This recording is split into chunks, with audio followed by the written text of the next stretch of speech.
Hello, hello, hello, hello, world.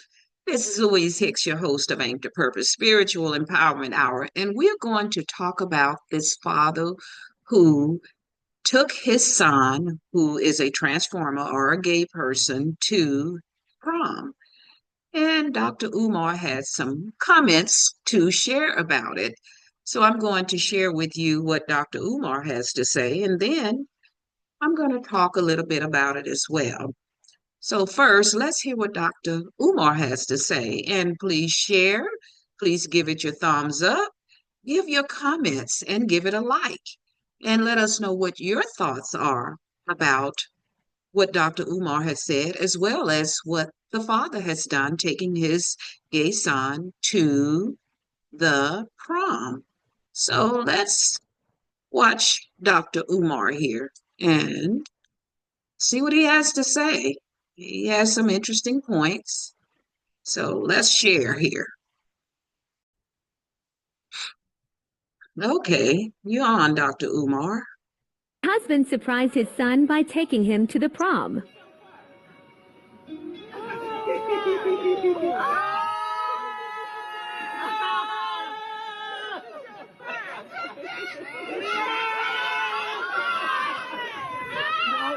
Don't mess up that makeup, gather. Gather. Gather.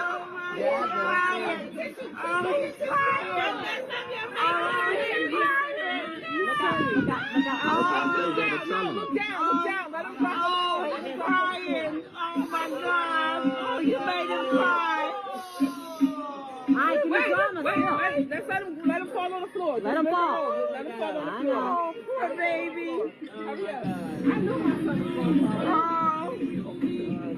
Hold on. It gets so hard, honey. He gets so get it off. Yes. Look up. Oh, Mello's crying. That was my man. He didn't know his pops was going to be there. He's crying. This is monumental. Beautiful. I know. I'm so crying. Oh.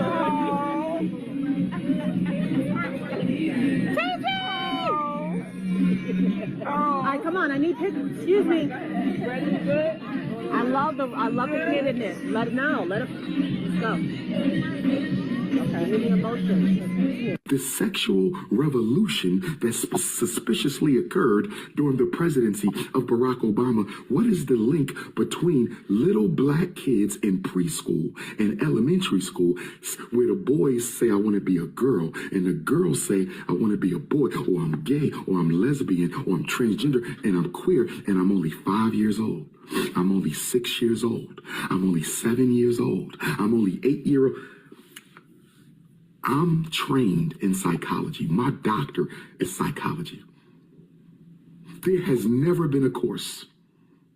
I've studied psychology from the age of 17 to 36.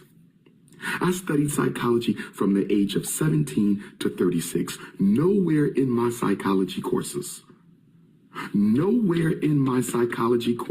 were we ever taught. I never read a book in any of my classes: school psychology, clinical psychology, child psychology, developmental psychology, forensic psychology, social psychology, family psychology. I never read a book that said children are able to make decisions about their long-term sexuality in elementary school. I never read that. So can somebody explain to me how even white psychology never claimed children know what's best for them? White psychology never claimed that children can make sexual decisions in elementary school for themselves.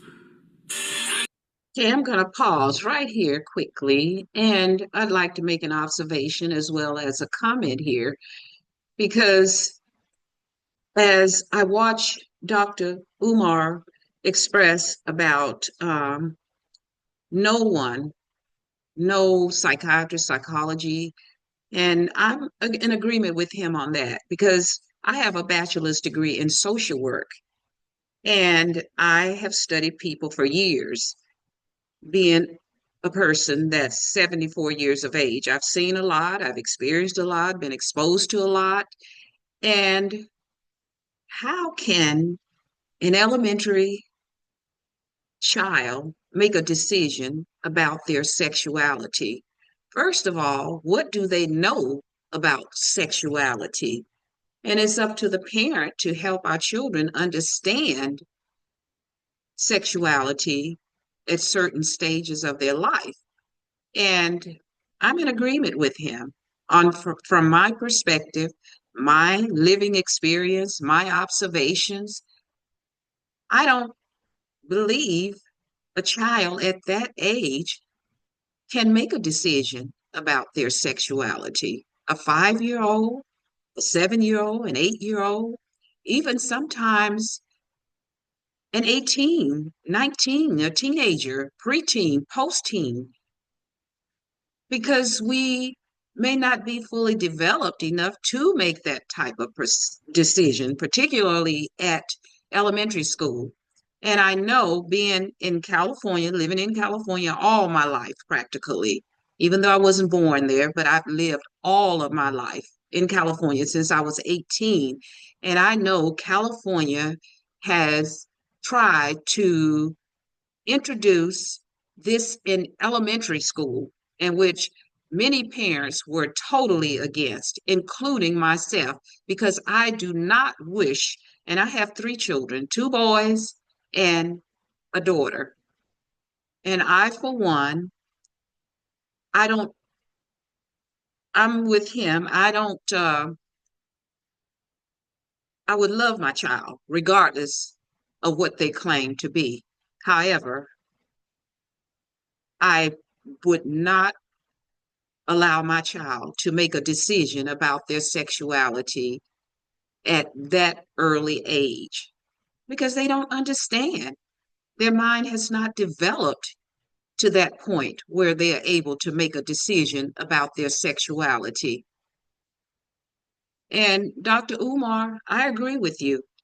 No psychiatrist, I've never heard of one who has made a statement that a child has developed enough in elementary school. Yet, this agenda was pushed in California several years ago, and it came back again a couple of years or maybe a year or so ago, because I know someone that has a child that was, I believe, kindergarten or first grade, and they were trying to push this agenda again in elementary school in California, liberal California. That's a mess right now. And I'm going to talk further. I'm going to introduce something about California a little bit later that I want to discuss as well, not related to any sexuality or agenda.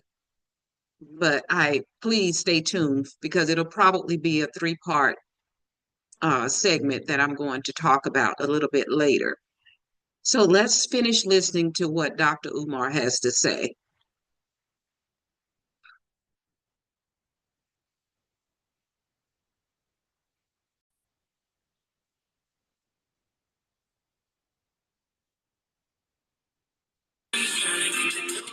We've never seen anything like this. But now in America, if your 5-year-old tells you he's gay, if your 6-year-old tells you she's a lesbian, if your 7-year-old says he wants to transform from a man to a woman, if your 8-year-old daughter says, I want to transform from a woman to a man, and you oppose them, and they go to school and they tell the white power structure that I told my mommy I want to be a girl, and my mommy got mad and said that is against God and against this family, you can be brought up for child abuse. You can be brought up for child abuse. You can be brought up for child abuse. You can be brought up for child abuse. So what is the relationship between the right of children to choose their gender in elementary school? What is the relationship between the right of children to change their gender in elementary school? Zaya Wade.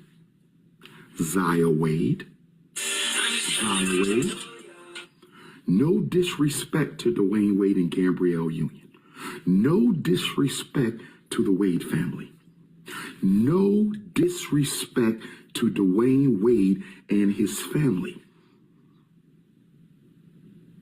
But Zaya Wade represents the black boy of the future. Zaya Wade represents the black boy of the future. This is what they want to see. They want to see black men and black women allow children who are not even in high school. They want to see black men and black women allow their sons who are not even in high school to decide, I want to be a woman. This is what they want. This is why Zaya Wade, no disrespect to the Wade family, this is why Zaya Wade has been given so much attention. I believe Zaya Wade spoke for National Women's History Month or something like that. How does a black boy speak for National Women's History Month? No disrespect to the Wade family. But the Zaya Wade situation, represents what America wants to see from the black man. The Zaya Wade situation represents what America wants to see from the black man. I'm not disrespecting a young brother. I'm not going to call him a sister. I will never, and y'all could call me, but I will never call a boy a girl. If you were born as a man, I'm never calling you a girl. If you were born as a woman, I'm never calling you a male. I'm not doing it. That's against my beliefs. If we have to respect y'all, y'all have to respect us. But I'm going to stop again and give a quick perspective. One observation I noticed when the young man, the boy, that father was taking him, I noticed there were nothing but women surrounding him, praising everything that was going on. I didn't see any men out there except for his father. Did you notice that observation? There were no men around saying anything. All I saw were women. And that's something that I thought was interesting. Only women were here praising this situation that was going on. And that is his father's prerogative, if that's what he chose to do. However, I find it interesting that only women were praising this situation. And what Dr. Umar is saying, he has a right to say that. And I've noticed that some people who are pro LGBTQ, they have they have said certain things about heterosexuals, that as if heterosexuals are not supposed to have an opinion and speak out against what they believe in. And it kind of brings back to memory on my part when a Miss America spoke and said that she believed that a marriage should be between a man and a woman. And I tell you, that poor woman was blasted. And I felt that was wrong because she had just as much right to feel what she felt as anybody else felt. And that's ridiculous. This is what brings about all this chaos in America. People feel that certain people are supposed to say what they want to say, but other people are not supposed to say what they want to say. And as a heterosexual, 74 years of age woman, you got a right to feel that way if that's how you want to feel, Dr. Umar. And I'm in agreement with you totally. I'm not knocking if they want to sleep with who you want to sleep with, you sleep with who you want to sleep with. But don't knock those who wish to feel that a marriage is between a man and a woman. And if you're born a man, you remain a man until the day you die. If you're born a woman, you remain a woman until the day you die, no matter what kind of operation you have. Everyone has a right to feel and speak their opinion, whether you agree with it or you don't like it. So I'm in agree with Dr. Umar. And as I've always told everybody, I believe in speaking up and speaking out because God has not given me the spirit of fear, but of power, love, and a sound mind. So it doesn't mean that I don't love anyone who has a different opinion than I have. However, I have a right to speak up and speak out about my perspective. And that doesn't have anything to do with any hate on anybody. It's about my power, my love, and my sound mind. And I do not have the spirit of fear. So speak on, Dr. Umar. Let me go back to what Dr. Umar has to say because I agree with him. If that's his opinion and that's how he feels, he has every right to feel that way. So speak on. Continue. Let me give you the relationship between pedophilia and the gender revolution. The child gender revolution and pedophilia. Let me tell you where they merge. How does letting your child decide I'm gay at 5 and lesbian at 6 and transgender at 7 and queer at 8 during the 3rd, 4th, and 5th grade, how does letting 3rd, 4th, and 5th graders choose a different gender or a different orientation, how does that relate to pedophilia? Let me drop the bomb. Let me drop the bomb. I want you to understand, overstand, and understand. Let me drop the bomb. Here's the bomb. If Black America swallows this, you will have no choice but to swallow that. Stay with me. If you swallow this, you will have no choice but to swallow that. If you swallow this, you will have no choice but to swallow that. What do you mean, Dr. Ifatunde? What do you mean, Dr. Ifatunde? What do you mean, Dr. Ifatunde? I'm going to give it to you right now. Let me drop the bombshell. Let me drop the bombshell. Here's the bombshell. If Black America swallows this, meaning it's okay for my 5-year-old to decide he's gay. If Black America swallows this, it's okay for my 6-year-old to decide she's a lesbian. If Black America swallows this, it's okay for my 7-year-old to want to transform from a boy into a girl. If Black America swallows this, it's okay for my 8-year-old daughter to want to transform from a girl to a boy. If Black America says it's okay for children to choose their gender or change their gender, choose their sexual orientation. If it's okay for a 7, 8, 9-year-old to choose their sexual orientation, why is it not okay for them to decide who they want to have sex with? I'm going to say it again. If it's okay for a 5, 6, or 7-year-old to choose their gender, to get a sex change, to choose their sexual identity, to transform who they are. If it's okay for a 5, 6, and 7-year-old to choose their sexual identity, if it's perfectly okay to do that in elementary school, why is it not okay for them to know? Why is it not okay for them to choose if they want to have sex with adults? Why is it not okay for them to decide that they want to have sex right now?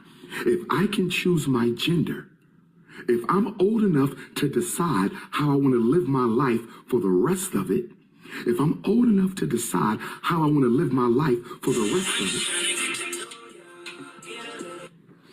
if I'm old enough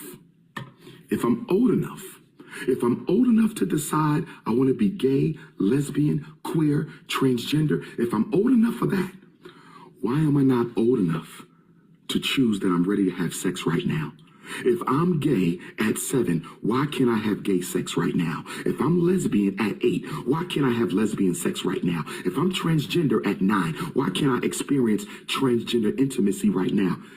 The setup for the setback. The setup for the setback. The setup for the setback. So all you black folks running around supporting the sexual identity crisis in black children, all of you adults running around supporting the sexual identity crisis of black children, I want you to know that when a pedophilia bomb gets dropped, When the pedophilia bomb gets dropped, you won't be able to do nothing about it because you already let them drink from this cup.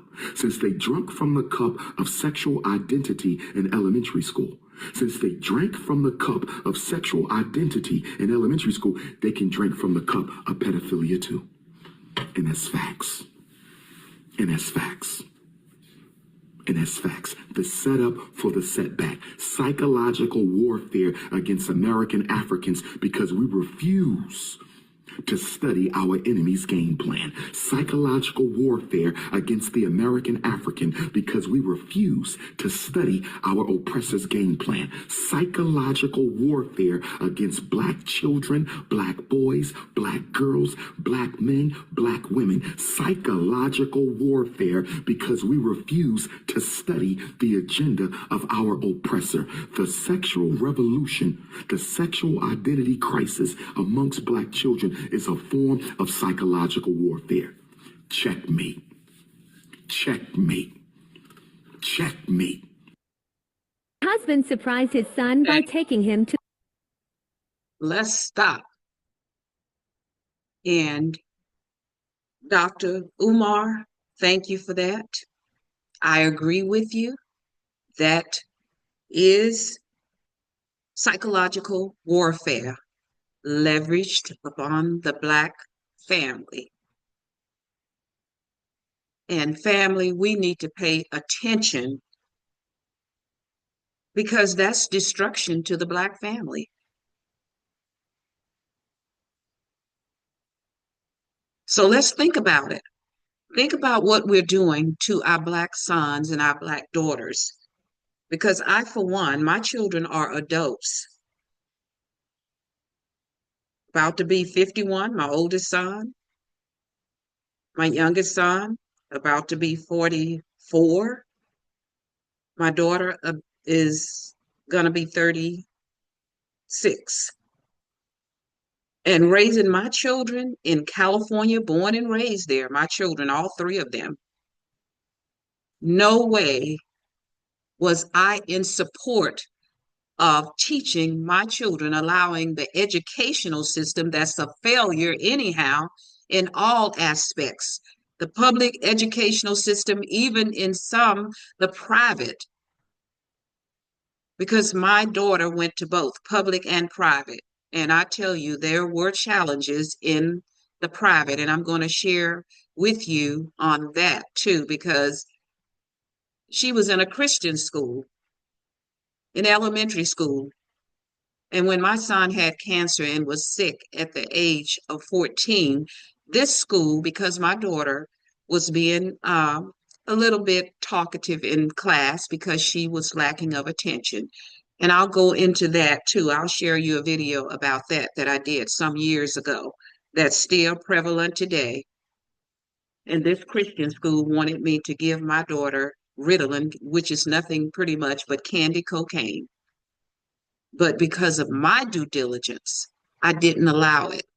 So this is something Black parents, we need to really think about what this system that is corrupt, it has an agenda for Black people because we speak up, we're speaking out. We're getting away from that old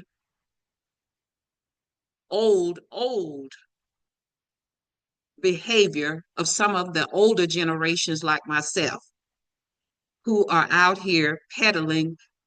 Some have become complacent and the others are out here peddling a bunch of nonsense, such as the senator out there. No, he's not a senator. I believe he's a congressman, Clyburn. When I hear him speak, I just cringe because he's peddling nothing but self-serving nonsense most of the time that I've heard him speak of anything, trying to give young people advice. And these young people many of them are very savvy, very understanding, very outspoken, and they definitely see what time it is when it comes to our people. And this is why I started my podcast. I started it about almost 2 years ago, maybe a couple of years ago now. Aim to Purpose Spiritual Empowerment Hour. And again, I'm Louise Hicks, your host of this podcast. Please share. Let's open up our eyes and see what this system is attempting to do, weaponizing us in the destruction of our families. Like I said, when I watched this video, my observation is that I didn't see any men out there, only women. And I, for one, I'm just being very, very transparent. If my daughter was lesbian, which I would not be pleased with, however, I would still love my daughter, I would not take her to a prom dressed and saying that she wants to be a male. I would not do it. And as far as my perspective is, perhaps if you hear your child as a 5 or 6 year old talking about this, I think you need to step in. And when California was trying to push this in the elementary school, I didn't have children in elementary school. However, I have a granddaughter in elementary school. However, she is homeschooled, which is best because the public school sucks anyhow in all over the United States. We're behind other industrialized countries. So that's something that we really need to pay close attention to because I feel that what Dr. Umar is saying is spot on. This is an agenda that's being pushed by the oppressors, and we know who the oppressors are in this country, America. So thank you, Dr. Umar, for that speech. And again, I'm Louise Hicks. Please share, give it a like, give your comments. I'd like to know what you all have to say about this situation, even though this father has the right to do what he feels he should do. And I understand allegedly he's a Muslim from what I've been hearing. And if that be the case, I thought that they do not condone this type of behavior, but I could be mistaken. If I am, please correct me. So again, Louise Hicks, share, give it a like, give it a thumbs up, leave your comments. And I do thank and appreciate all of my supporters, all of your comments and your thoughts on my different podcasts that I share, because as you know, I always share 2 Timothy 1:7, for God has not given us the spirit of fear, but of power, love, and a sound mind. And notice power comes before that love one, because if you have the power, you can love. And if you have a sound mind, you should be speaking up and speaking out.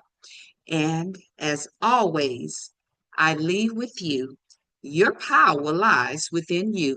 Let it loose because your destiny is your command. Thank you, thank you, thank you.